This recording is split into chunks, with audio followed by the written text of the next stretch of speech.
President and the First Lady have now walked in. I believe they will sit right next to the husband of Gabrielle Giffords, the astronaut. They're hugging him, the First Lady, right now. And to his left is Janet Napolitano, the former governor of Arizona, and now the Secretary of Homeland Security. There's the President and the First Lady and the astronaut, the husband of the wounded, the injured Gabrielle Giffords. This program is now about to begin, and I think it's such a moving ceremony that we're about to see, recalling what's going on. I want to make sure our viewers get a sense of what's going on as well.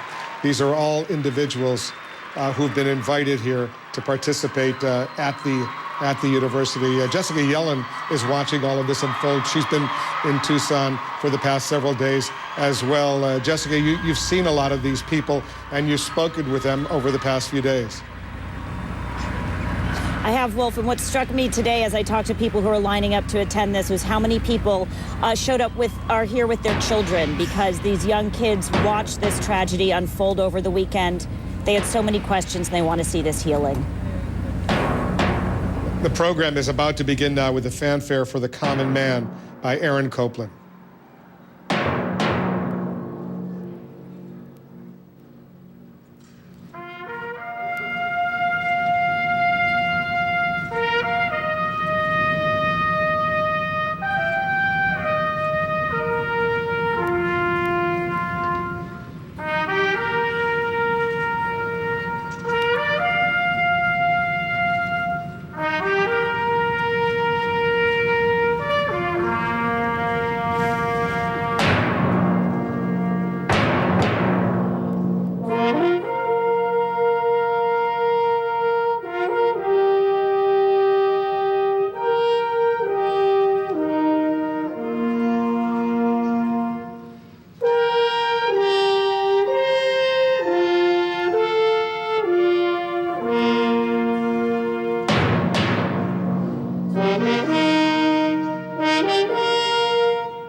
Welcome.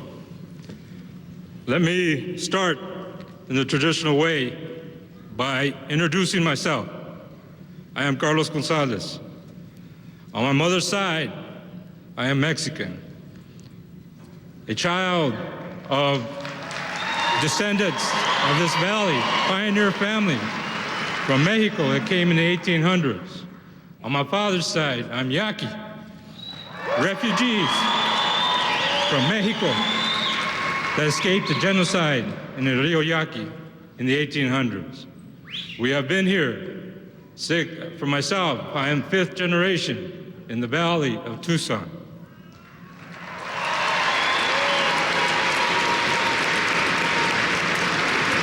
Now, please understand, I am not a medicine man. I'm really just a family doc. Fortunate enough to teach here at this university, and fortunate enough to learn the sacred ways and the sacred words so that I can share them with you. I have been given permission by my elders to say blessings of this type. Although, to tell the truth, I've never done one with so many people. So, I've also been fortunate to grow up in this great country where a poor barrio kid from the south side of Tucson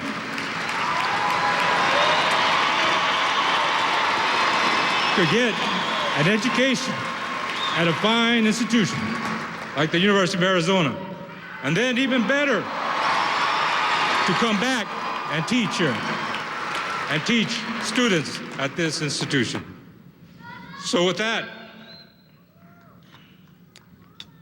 I would like to start the blessing after my brief introduction. I'm sorry I have to do it the traditional way. It's the way we do it. Now, for those of you that know the traditional blessing way, please feel free to do it. For those of the rest of you, just please stand. So, let me begin. Iton ta'ache, O Creator. I come to give a blessing at this time of disharmony, at this time of disunity. Please, after hearing my blessing and my prayers, let us work towards harmony, towards wholeness,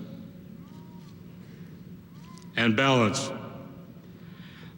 Let us begin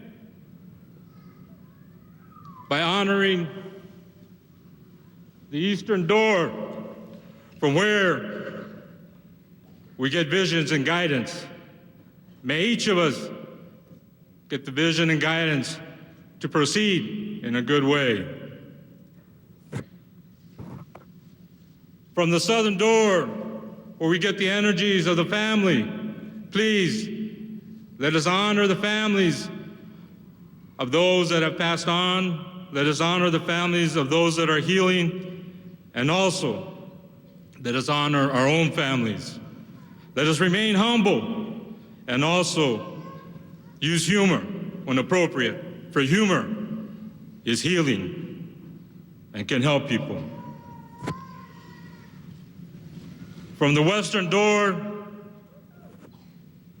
please let us honor the sacred ways and our sacred ancestors, for without them, we would not be here.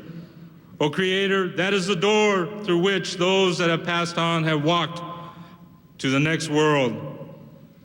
Let us honor them as they passed on. Let us also look within ourselves to see how we can improve and be better human beings.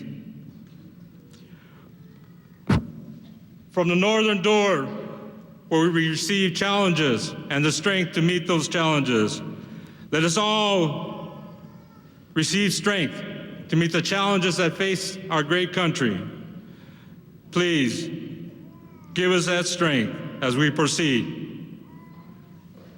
From Father Sky, where we get the masculine energy, the energy to be responsible, to be respectful, and to protect those that need protection.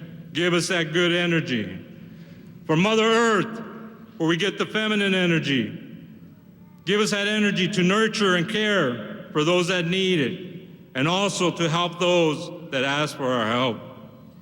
O Creator, may the two energies, the masculine energy and the feminine energy, come together in our center where the Creator exists. For each of us has a piece of the Creator. Iton ta'achi, please, you have given us each a gift, May we use these gifts to help our fellow human beings. O Creator, let us bless the families of those that have lost their loved ones. Let us bless the family of those that are healing. Let us bless those people that are here today. Let us bless those that are outside in greater Tucson, in Arizona, and in our country.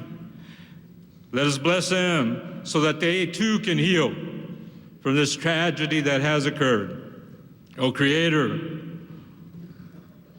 if I may, my son's in Afghanistan, a little blessing to him too.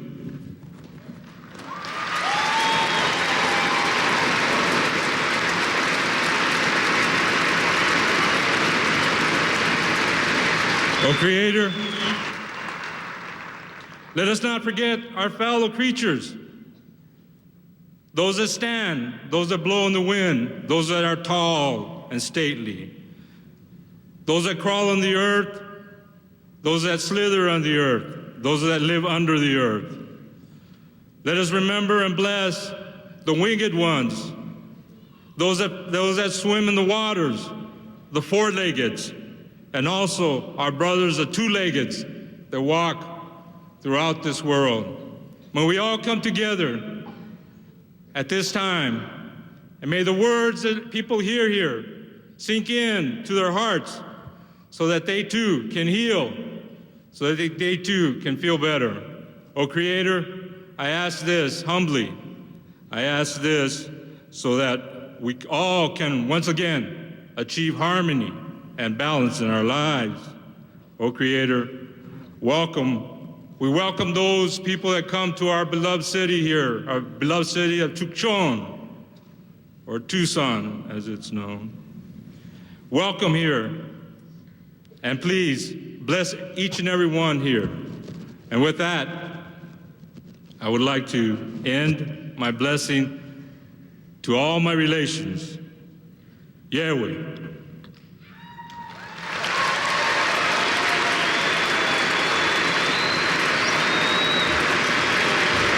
To guide our community through this evening's event, please welcome Dr. Robert Shelton, President of the University of Arizona.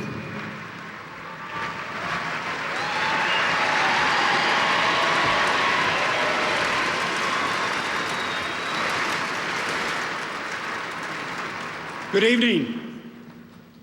On behalf of the faculty, the staff, and the students of the University of Arizona here in Tucson, Arizona,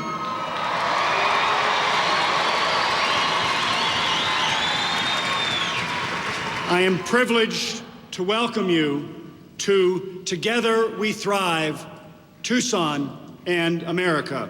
Our thanks to Dr. Carlos Gonzalez, a member of the Pasquayaki Nation, for offering tonight's blessing. We shall now be led in the national anthem by the Tucson Symphony Orchestra, conducted by George Hansen and sung by Dennis Tamblin, a doctoral student in music here at the University of Arizona.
Please be seated.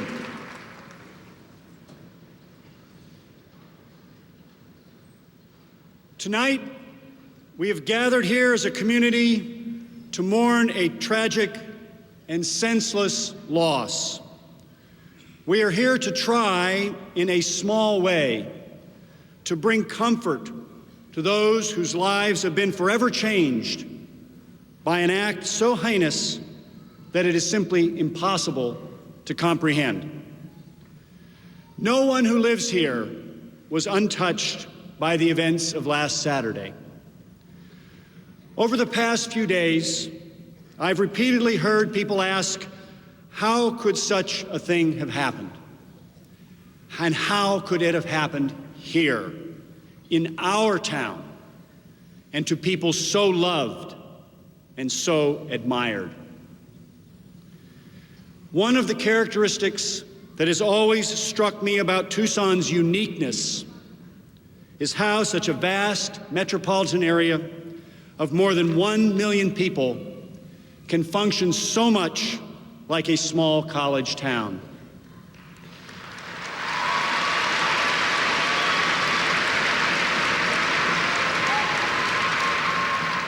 It is, in the truest and best sense of the word, a community where people know each other and care about each other.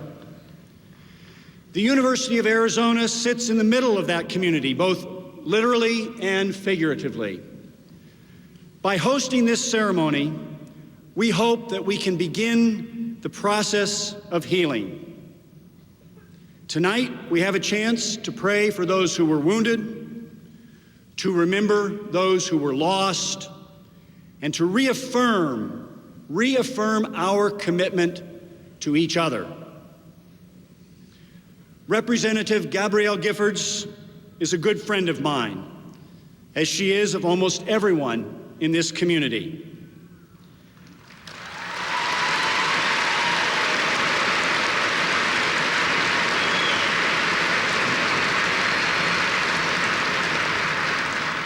This attack on her and on her constituents, our neighbors, our friends, has changed us all.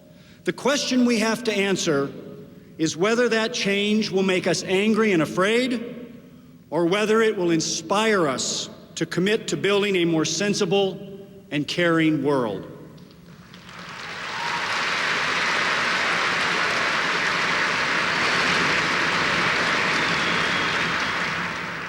Tucson is a city that is unique for its diversity and its passion. That so many of you would come out tonight speaks to our unity of spirit and our desire to stand by our friends and our neighbors in this time of great need.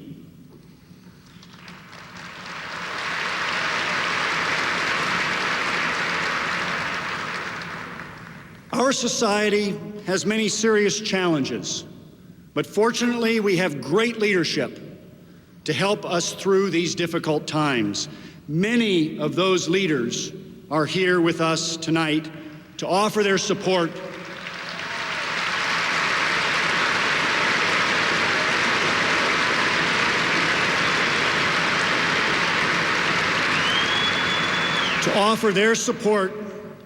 to the families and friends so tragically affected by the events of last Saturday. Among the many heroes this week was one of our students, Daniel Hernandez Jr.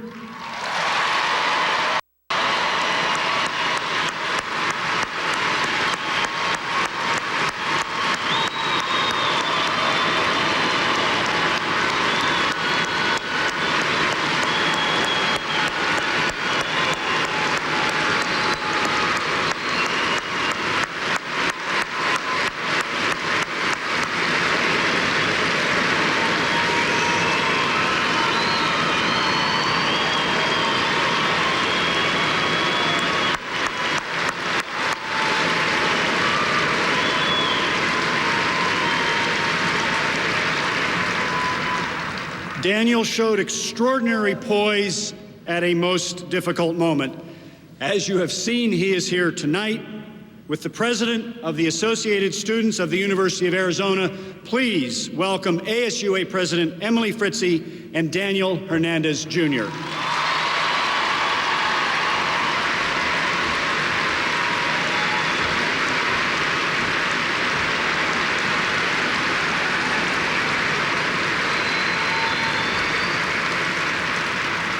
Good evening.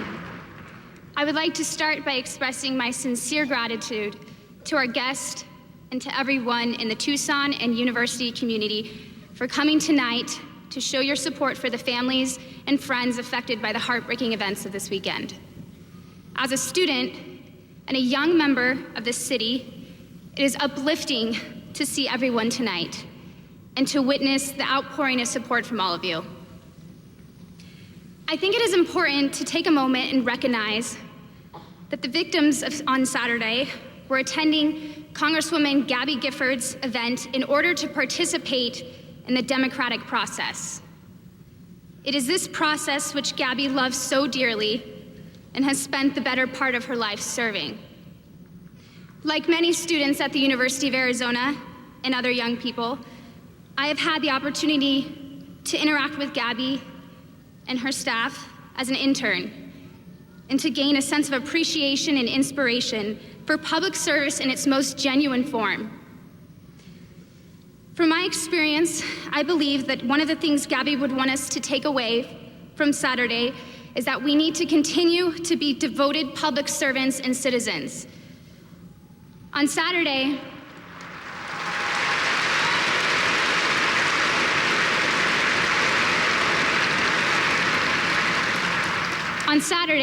violence reared its ugly head to silence our voice in government, but we know our community will not be silenced and our representative will not be silenced.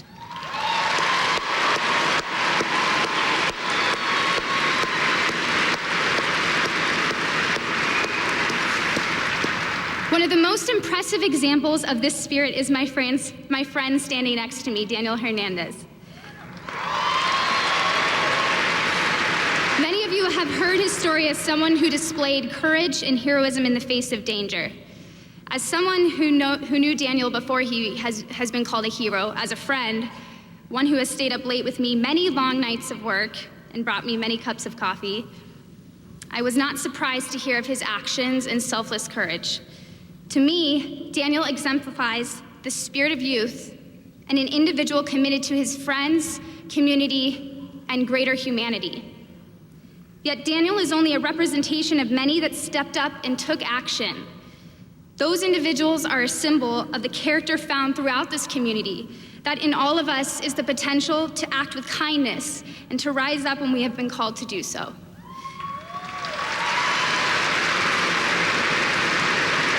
It is with great honor that I introduce to you my fellow student and dear friend, Daniel Hernandez, to say a few words.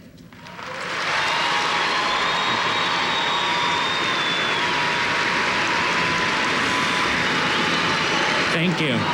Thank you. Thank you. I'd like to start off by thanking Emily, but I also want to start off with a few words, the first of which is e pluribus unum. Never have those words ever been truer than they are today. Out of many, one thing that we have learned from this great tragedy is we have come together. On Saturday, we all became Tucsonans. On Saturday, we all became Arizonans, and above all, we all became Americans.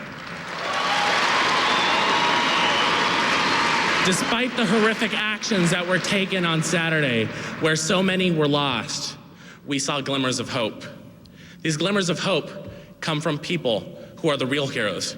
Although I appreciate the sentiment, I must humbly reject the use of the word hero because I am not one. The people that are the heroes are people like Pam Simon, Congresswoman Gabrielle Giffords, Gabe Zimmerman, who unfortunately we lost that day, Ron Barber, the first responders, and also people like Dr. Ree, who have done an amazing job at making sure that Gabby is okay, and those who are injured are being treated to the best of our ability.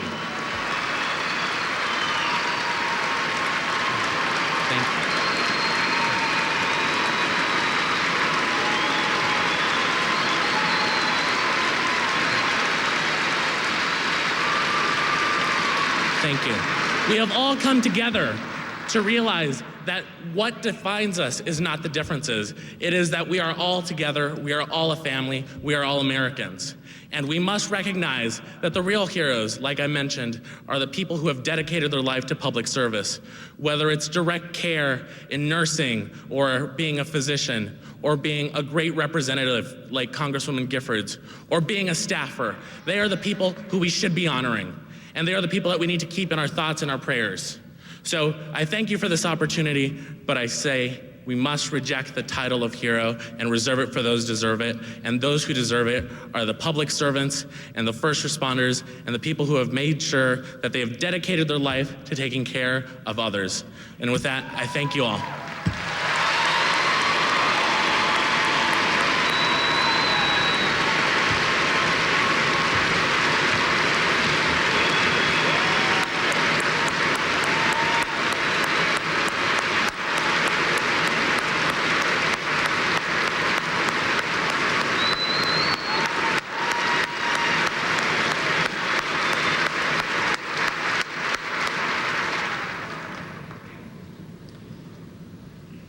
These two young students are examples of why I am so proud of this university.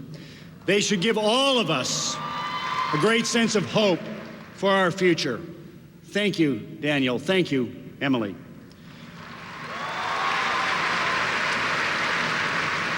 I'm now honored to bring to the lectern the leader of our state. She is providing great leadership at a difficult and challenging time. Please welcome to the podium the governor of the state of Arizona, the Honorable Jan Brewer.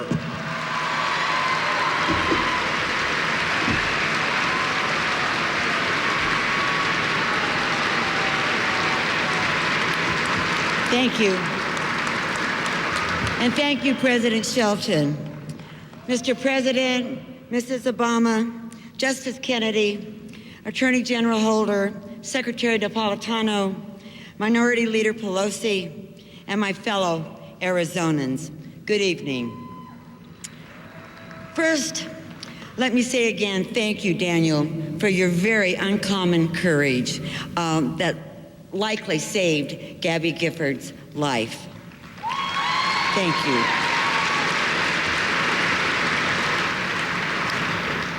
Mr. President, on behalf of the people of the state of Arizona, I thank you for coming today to help us with our healing.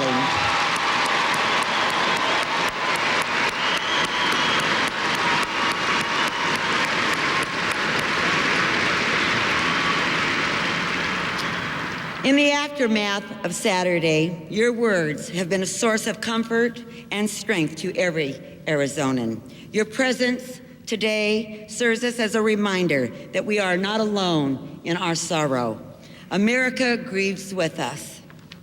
This great nation stands ready to help our wounded heal, to join our neighbors and our state in mourning a loss beyond measure. There is no way to measure what Tucson and all of Arizona lost this past Saturday, a day that began as a warm Arizona morning. Neighbors were grocery shopping, running errands. They were gathering to meet their congresswoman, to see the Gabby Gifford smile all of us know so well. There is no way to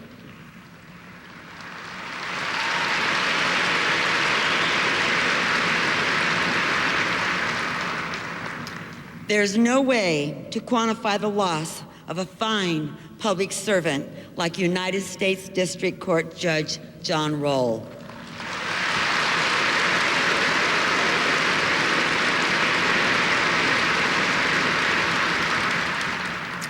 There's no way to measure the deaths of good people, parents, and grandparents like Dorwin Stoddard, Phyllis Shinek, and Dot Morris.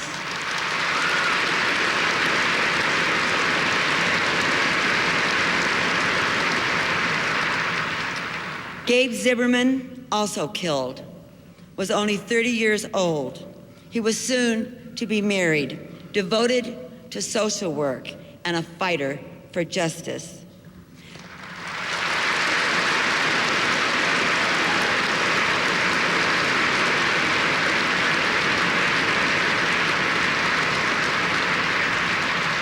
There is absolutely no measure in the idea that the void someone like Gabe leaves behind.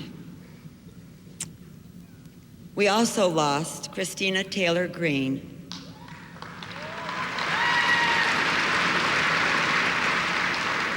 Born on another day of unparalleled sadness, September 11th, 2001, Christina was only 9 years old.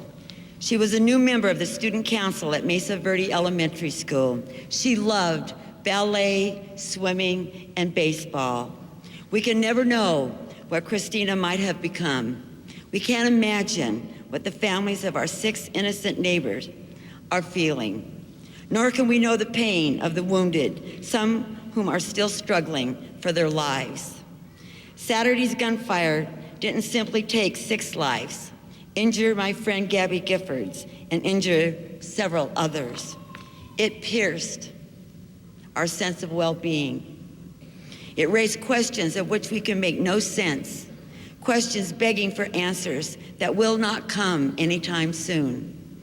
I know this, though Arizona is united in a mission of recovery. This state, bound together by prayer and action and hope and faith, will not be shredded by one madman's act of darkness.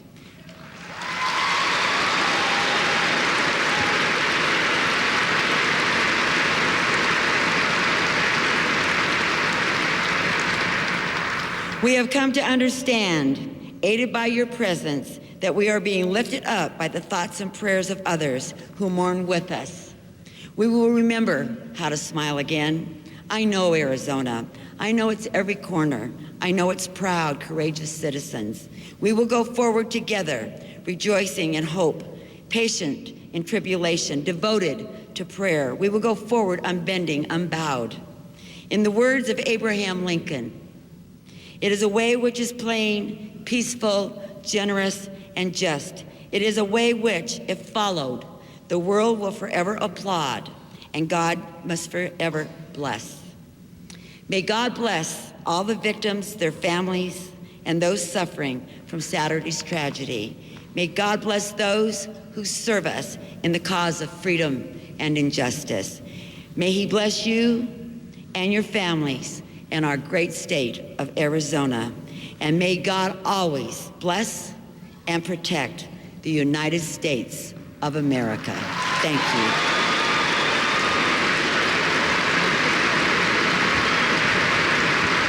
I dropped something down there. It's not mine, it's somebody else's, but I don't know if you read it.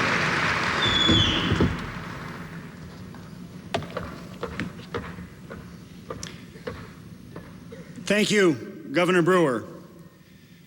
Confronting the challenges to our nation's security is an enormous undertaking. We are safer as a country because we have the right person leading that effort. Please now welcome back to Arizona our former governor and the current Secretary of Homeland Security, Janet Napolitano.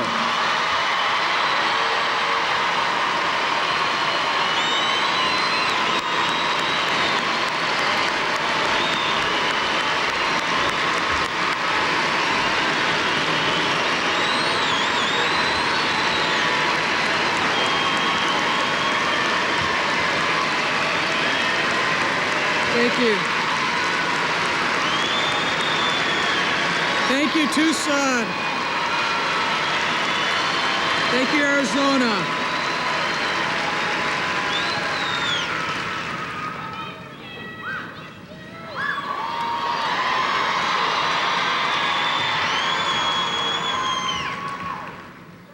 We know that the violence that occurred Saturday does not represent this community, this state, or this country.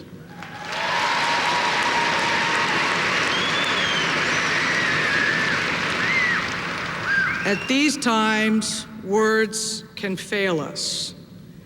So let us listen instead to the words of the Old Testament. And I will provide a reading now from the book of Isaiah. Comfort, yes, comfort my people, says your God.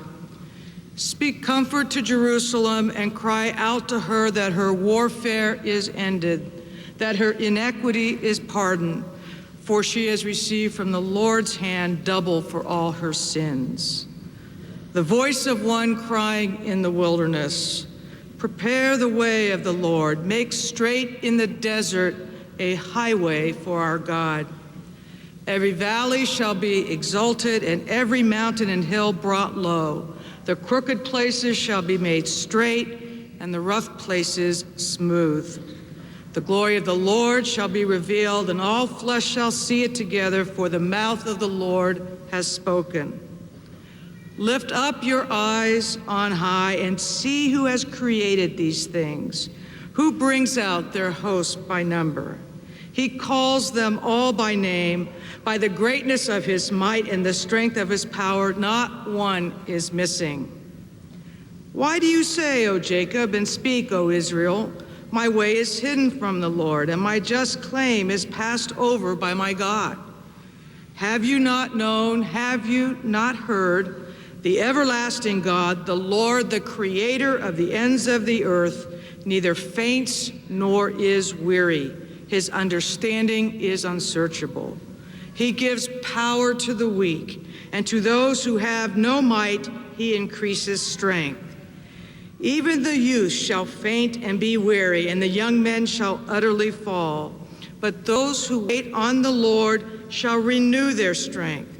They shall mount up with wings like eagles. They shall run and not be weary. They shall walk and not faint.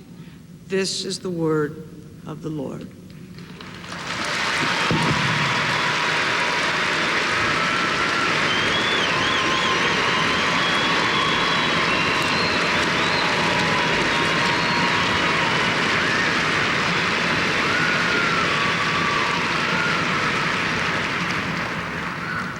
Thank you, Secretary Napolitano. I am honored now to introduce the leader of the United States Department of Justice. He is our nation's leading law enforcement official. Please welcome the Attorney General of the United States, Eric Holder.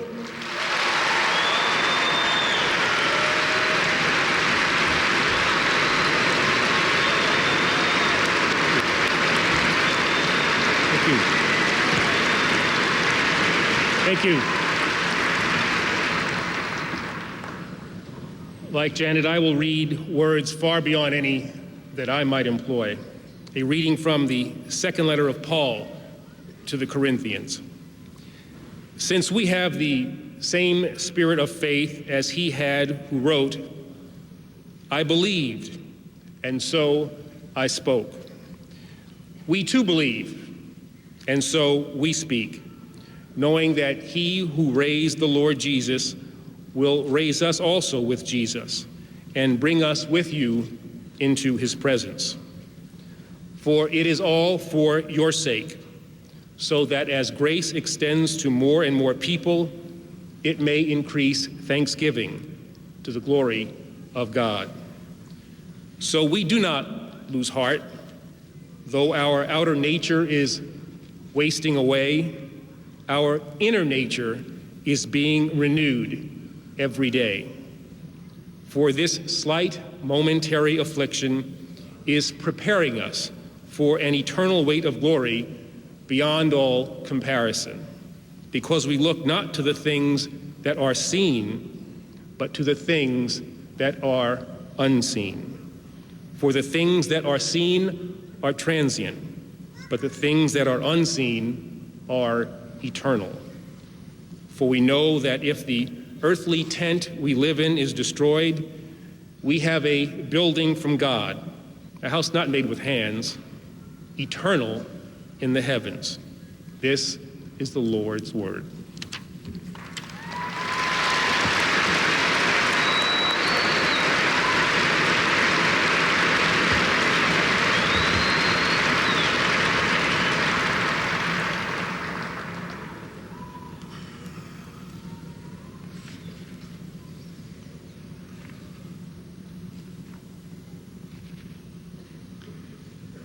I think you can see by those who are in the program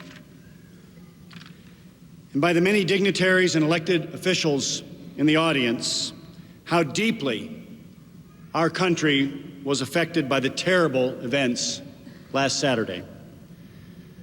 We are truly honored to have the leader of our great nation with us here tonight.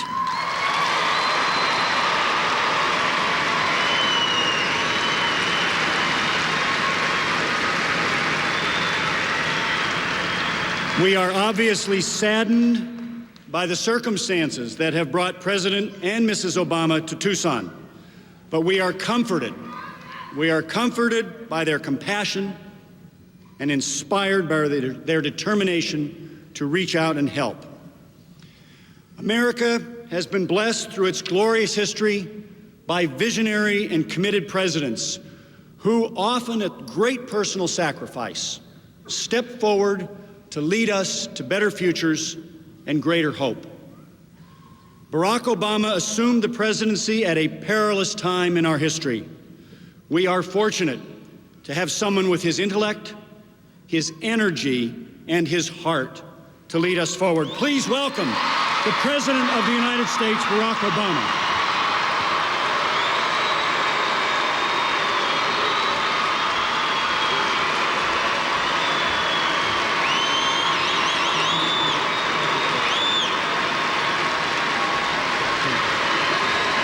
Thank you.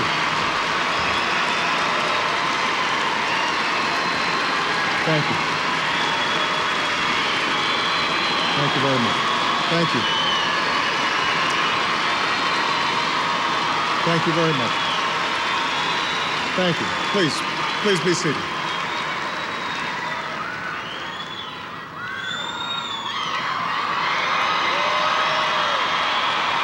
Thank you. To the families of those we've lost, to all who called them friends, to the students of this university, the public servants who are gathered here, the people of Tucson, and the people of Arizona. I have come here tonight as an American who, like all Americans, kneels to pray with you today and will stand by you tomorrow.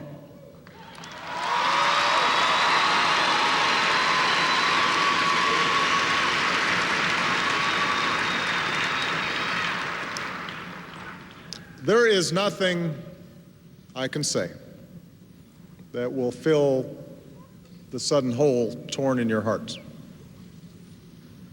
But know this, the hopes of a nation are here tonight. We mourn with you for the fallen. We join you in your grief. And we add our faith to yours that Representative Gabrielle Giffords and the other living victims of this tragedy will pull through.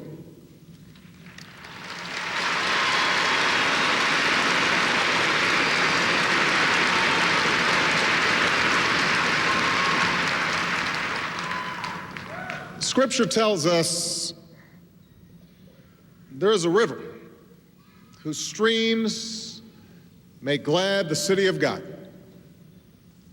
the holy place where the Most High dwells. God is within her. She will not fall. God will help her at break of day. On Saturday morning, Gabby, her staff, and many of her constituents gathered outside the supermarket to exercise their right to peaceful assembly and free speech.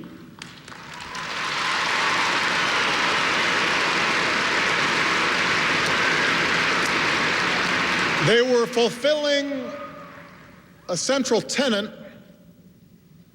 of the democracy envisioned by our founders. Representatives of the people answering questions to their constituents so as to carry their concerns back to our nation's capital.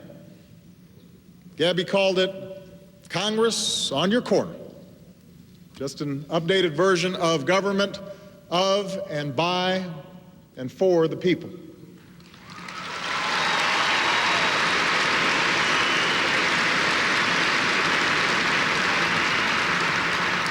And that quintessentially American scene,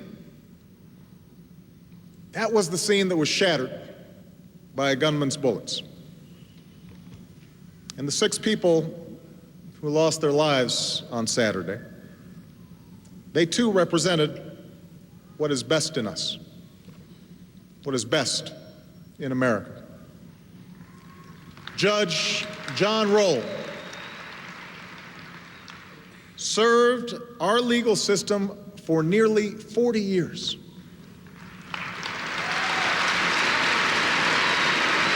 A graduate of this university and a graduate of this law school.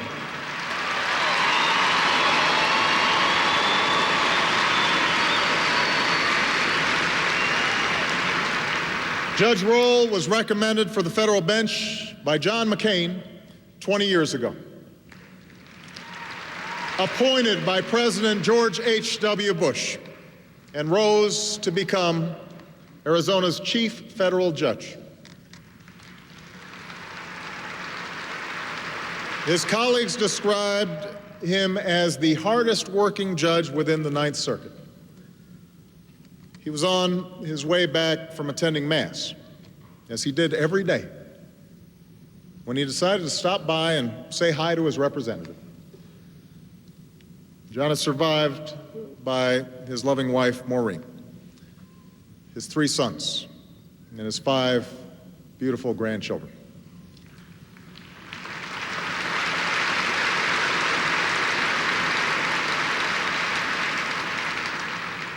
George and Dorothy Morris, Dot to her friends, were high school sweethearts who got married and had 2 daughters. They did everything together, traveling the open road in their RV, enjoying what their friends called a 50-year honeymoon. Saturday morning, they went by the Safeway to hear what their congresswoman had to say. When gunfire rang out, George, a former Marine, instinctively tried to shield his wife.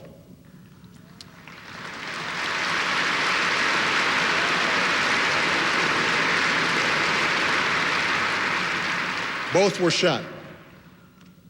Dot passed away. A New Jersey native, Phyllis Schneck, retired to Tucson to beat the snow. But in the summer, she would return east, where her world revolved around her 3 children, her 7 grandchildren, and 2-year-old great-granddaughter.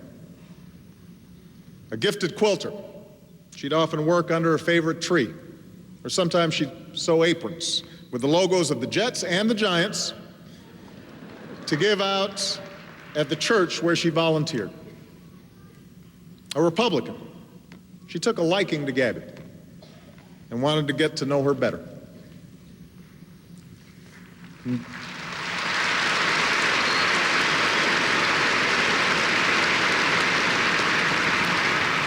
Dorwin and Mavi Stoddard grew up in Tucson together about 70 years ago. They moved apart and started their own respective families. But after both were widowed, they found their way back here to, as one of Mavi's daughters put it, be boyfriend and girlfriend again. When they weren't out on the road in their motorhome, you could find them just up the road, helping folks in need at the Mountain Avenue Church of Christ. A retired construction worker, Dorwin spent his spare time fixing up the church along with his dog, Tux. His final act of selflessness was to dive on top of his wife, sacrificing his life for hers.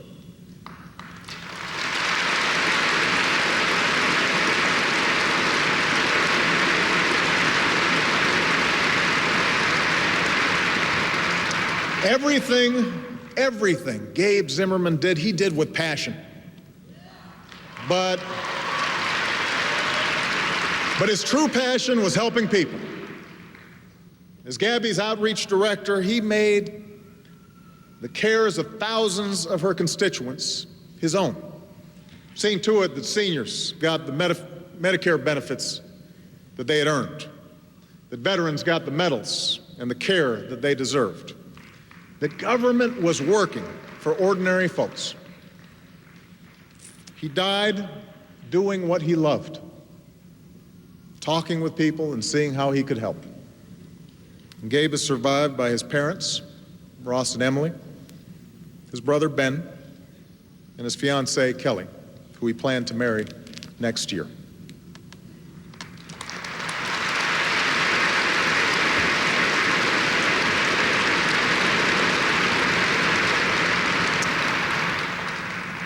And then there is 9-year-old Christina Taylor Green.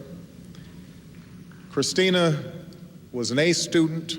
She was a dancer. She was a gymnast. She was a swimmer. She decided that she wanted to be the first woman to play in the major leagues. And as the only girl on her little league team, no one put it past her.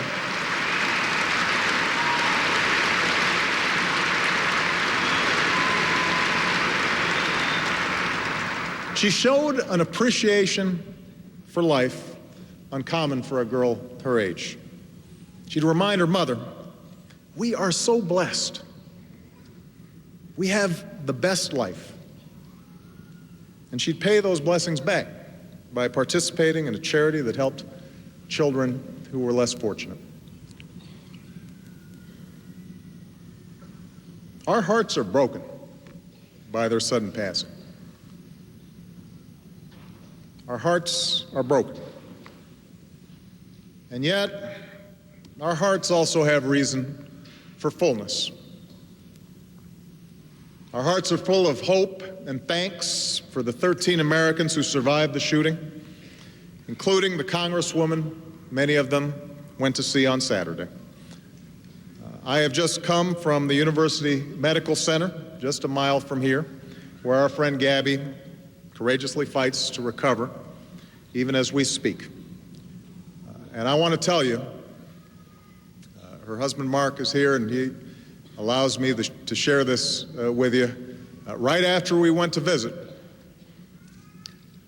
a few minutes after we left her room and some of her colleagues from Congress were in the room, Gabby opened her eyes for the first time.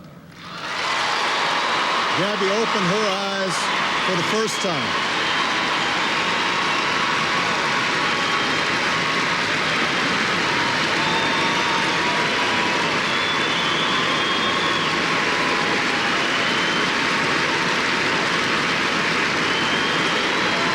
Gabby opened her eyes.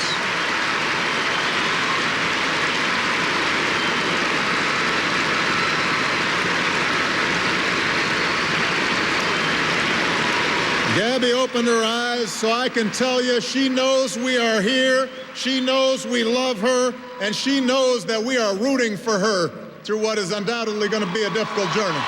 We are there for her.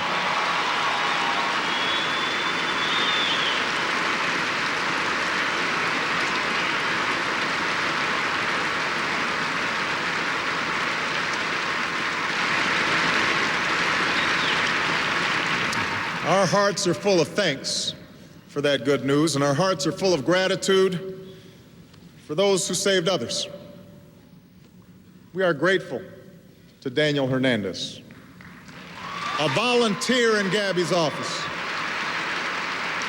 And Daniel, I'm sorry, you may deny it, but we've decided you are a hero because you ran through the chaos to minister to your boss and tended to her wounds and helped keep her alive.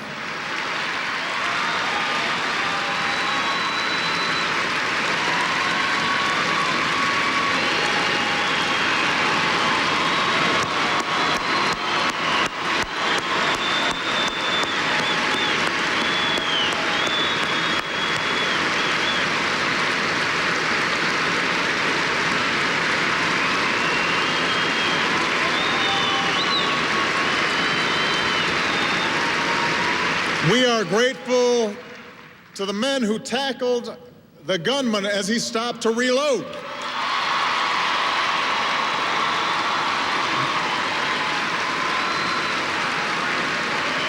They're right over there.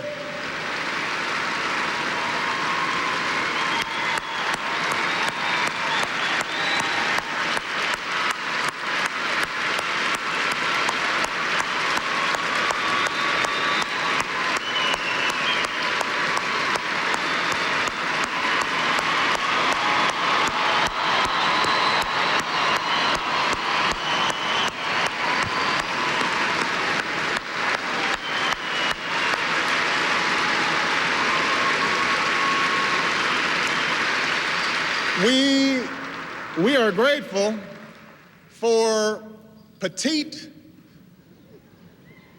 Patricia Maish, who wrestled away the killer's ammunition and undoubtedly saved some lives.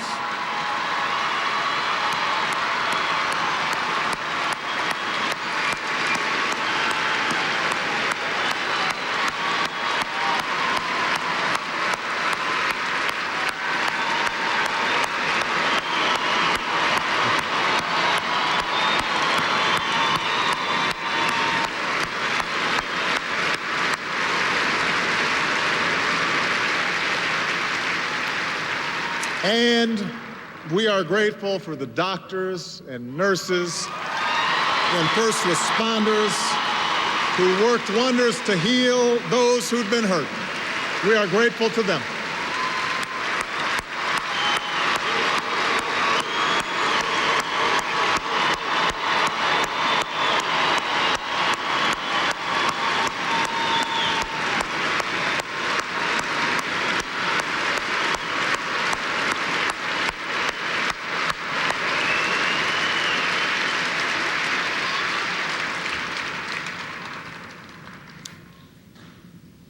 These men and women remind us that heroism is found not only on the fields of battle. They remind us that heroism does not require special training or physical strength. Heroism is here, in the hearts of so many of our fellow citizens, all around us, just waiting to be summoned, as it was on Saturday morning.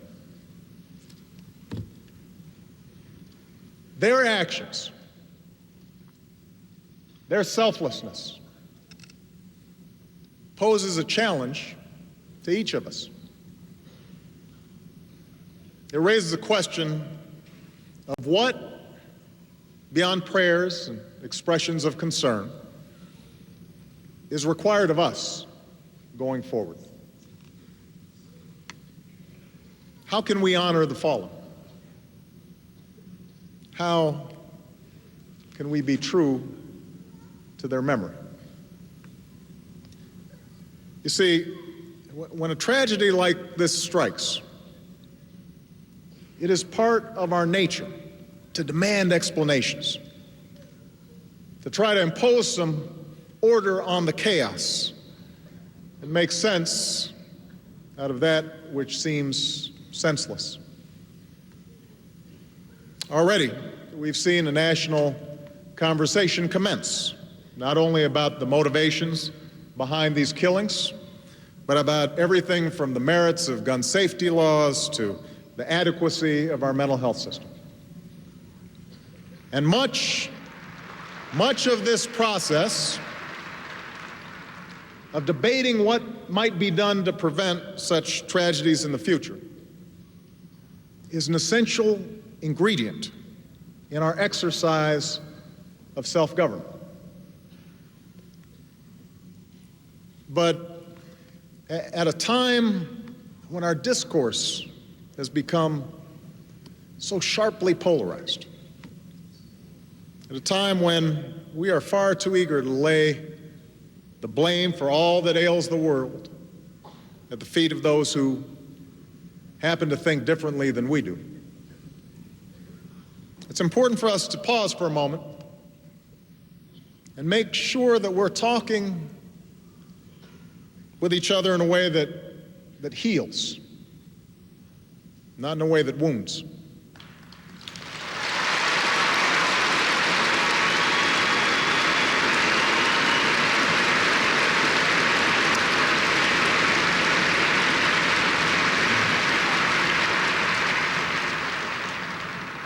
Scripture tells us that there is evil in the world, and that terrible things happen for reasons that defy human understanding. In the words of Job, when I looked for light, then came darkness. Bad things happen, and we have to guard against simple explanations in the aftermath. But the truth is, none of us can know exactly what triggered this vicious attack. None of us can know with any certainty what might have stopped these shots from being fired, or what thoughts lurked in the inner recesses of a violent man's mind. Yes, we have to examine all the facts behind this tragedy. We cannot and will not be passive in the face of such violence. We should be willing to challenge old assumptions in order to lessen the prospects of such violence in the future.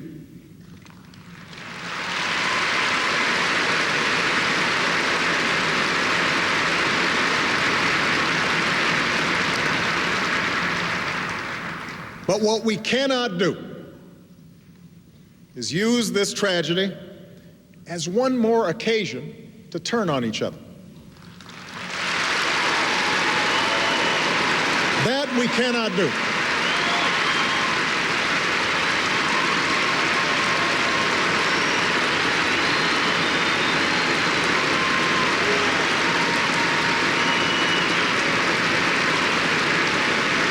That we cannot do.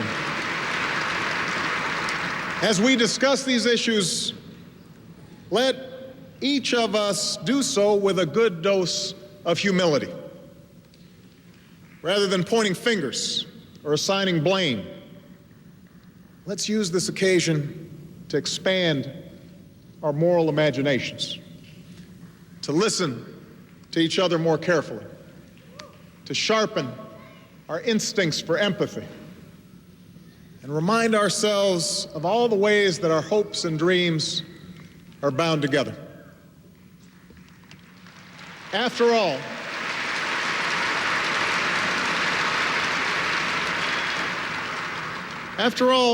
that's what most of us do when we lose somebody in our family, especially if the loss is unexpected.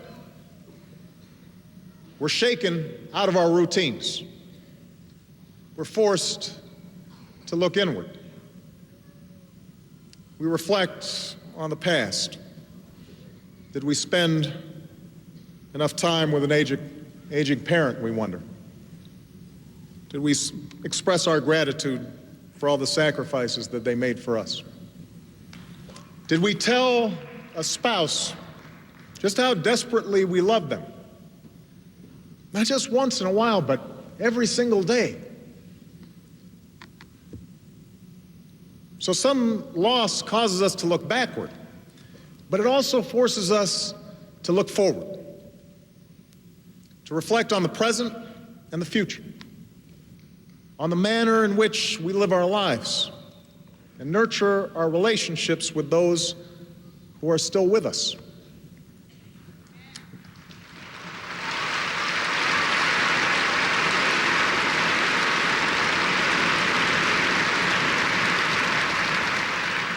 We may ask ourselves if we've shown enough kindness and generosity and compassion to the people in our lives. Perhaps we question whether we're doing right by our children or our community, whether our priorities are in order. We recognize our own mortality. And we are reminded that in the fleeting time we have on this earth, What matters is not wealth or status or power or fame, but rather how well we have loved and what small part we have played in making the lives of other people better.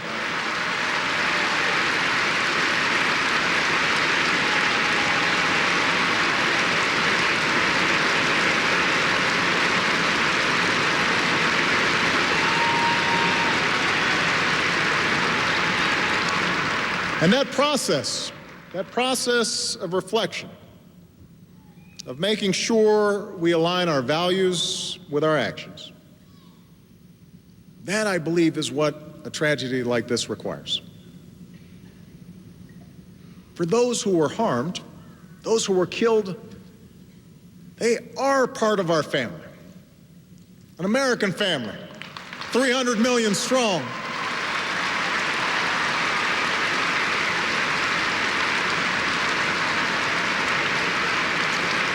We may not have known them personally, but surely we see ourselves in them. In George, in Dot, in Dorwin, and Mavi. We sense the abiding love we have for our own husbands, our own wives, our own life partners. Phyllis, she's our mom, or our grandma. Gabe, our brother or son. In Judge Roll, we recognize not only a man who prized his family and doing his job well, but also a man who embodied America's fidelity to the law. And in Gabby, we see a reflection of our public spiritedness, that desire to participate in that sometimes frustrating, sometimes contentious, but always necessary and never-ending process to form a more perfect union.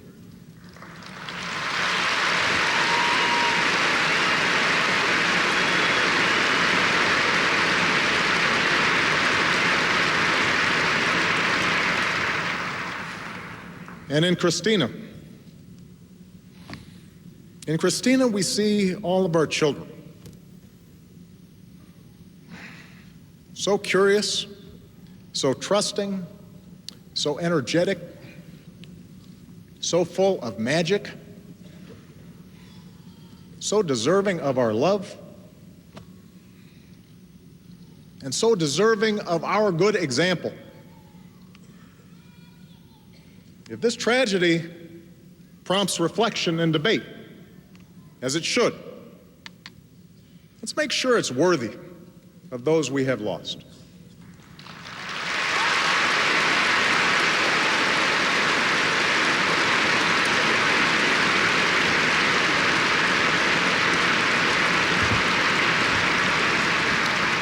Let's make sure it's not on the usual plane of politics and point scoring and pettiness that drifts away in the next news cycle. The loss of these wonderful people should make every one of us strive to be better in our private lives, to be better friends and neighbors and co-workers and parents. And if, as has been discussed in recent days, their death helps usher in more civility in our public discourse, let us remember it is not because a simple lack of civility caused this tragedy. It did not. But rather because only a more civil and honest public discourse can help us face up to the challenges of our nation in a way that would make them proud.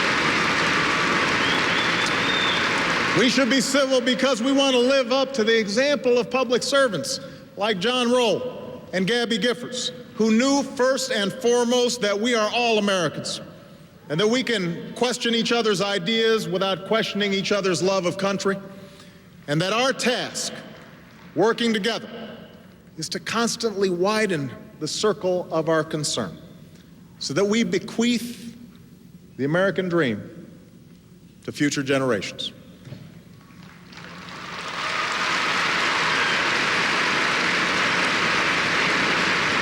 They believed, and I believe that we can be better.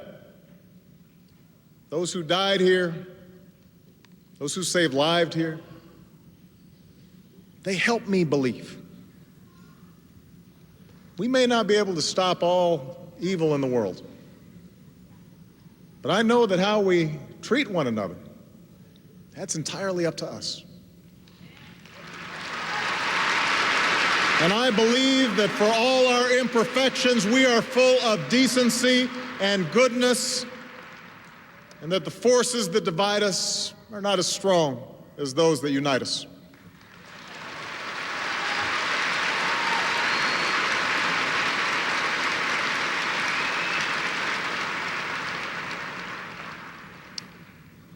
That's what I believe, in part because that's what a child like Christina Taylor Greene believed. Imagine for a moment, here was a young girl who was just becoming aware of our democracy, just beginning to understand the obligations of citizenship, just starting to glimpse the fact that someday she too might play a part in shaping her nation's future. She had been elected to her student council. She saw public service as something exciting and hopeful. She was off to meet her congresswoman, someone she was sure was good and important and might be a role model. She saw all this through the eyes of a child, undimmed by the cynicism or vitriol that we adults all too often just take for granted. I want to live up to her expectations. I want our democracy to be as good as Christina imagined it. I want America to be as good as she imagined it. All of us, we should do everything we can do to make sure this country lives up to our children's expectations.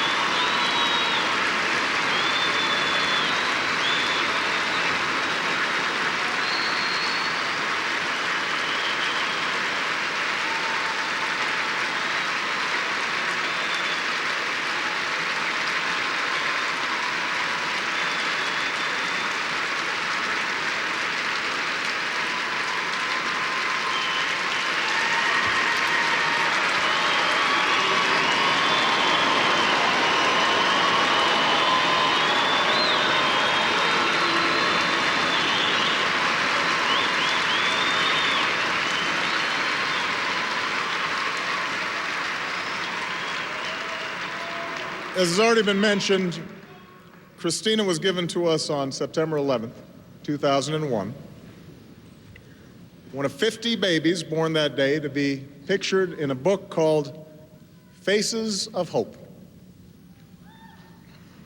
On either side of her photo in that book were simple wishes for a child's life. I hope you help those in need, read one. I hope you know all the words to the national anthem and sing it with your hand over your heart. I hope you jump in rain puddles. If there are rain puddles in heaven, Christina is jumping in them today.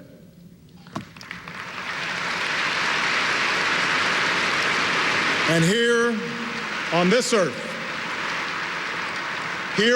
earth, we place our hands over our hearts, and we commit ourselves as Americans to forging a country that is forever worthy of her gentle, happy spirit. May God bless and keep those we've lost in restful and eternal peace. May He love and watch over the survivors, and may He bless the United States of America.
Thank you. Thank you, President Obama, for your remarkable, inspiring words.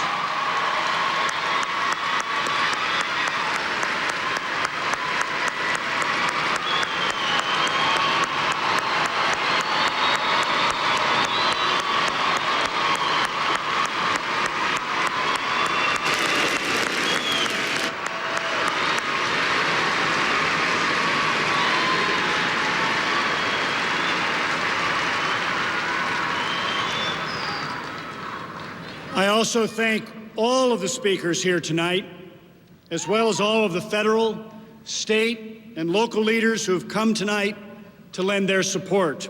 We have heard many, many inspirational thoughts from our distinguished guests. At this time, I invite everyone here at the McKale Center and those watching here in Tucson and indeed around the nation to join together in a moment of silence, which will be followed by a musical selection. Join me, please, in a moment of silence.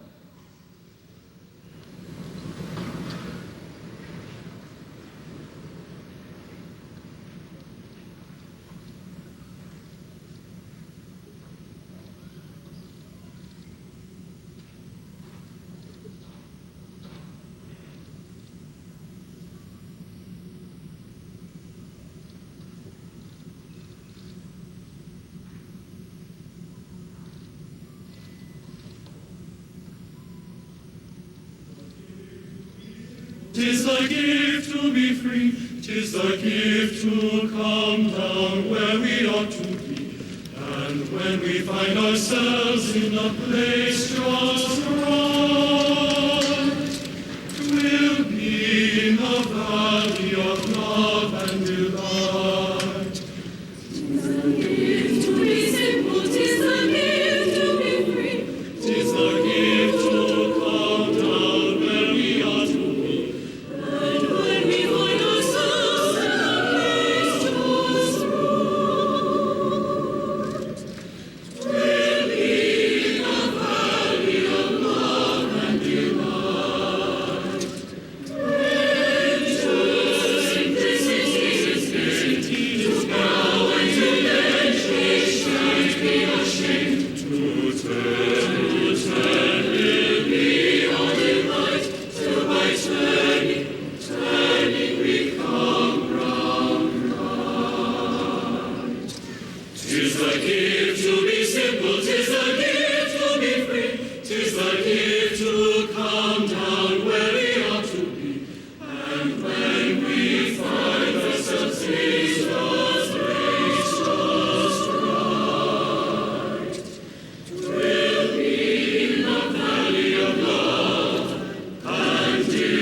I now conclude the program tonight by reading a poem that was written by W.S. Merwin, who is the current Poet Laureate of the United States of America. Mr. Merwin has a long history with the Poetry Center here at the University of Arizona.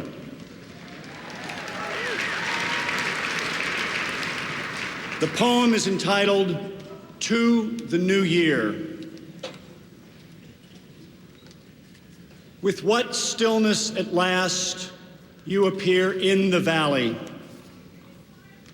Your first sunlight reaching down to touch the tips of a few high leaves that do not stir, as though they had not noticed and did not know you at all.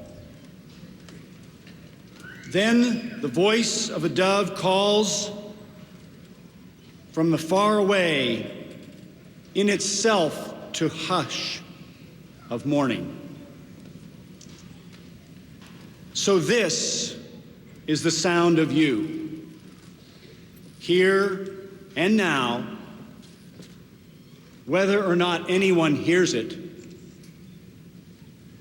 This is where we have come with our age, our knowledge, such as it is, and our hopes, such as they are, invisible before us, untouched, and still possible.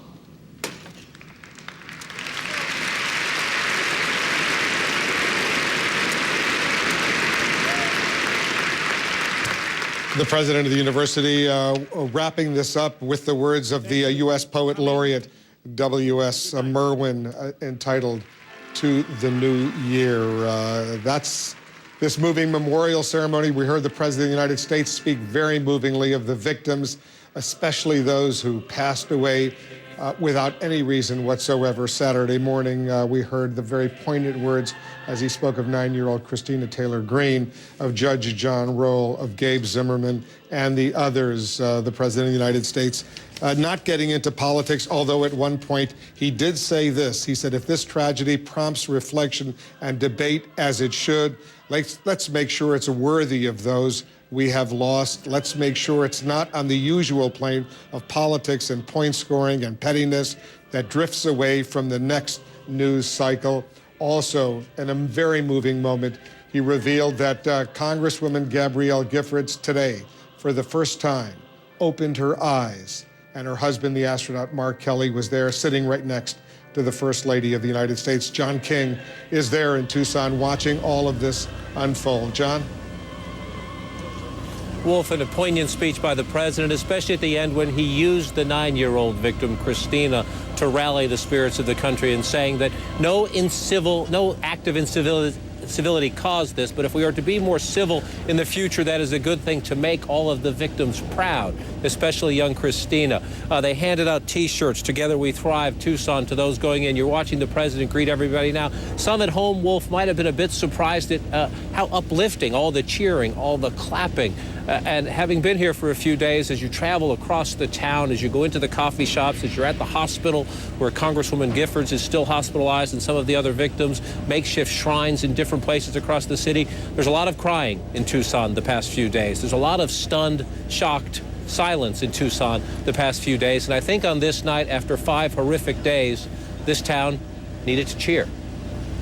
They certainly did. They certainly did here tonight. There you see the president getting ready to leave. He's been in Tucson now for the past few hours. The first thing he did once he landed on Air Force One was go to the hospital and meet not only with Congresswoman Gabrielle Giffords, but some of the others who are recuperating there. There is so much to digest, so much to think about, so much to reflect on. Anderson Cooper is standing by to pick up our coverage. Anderson?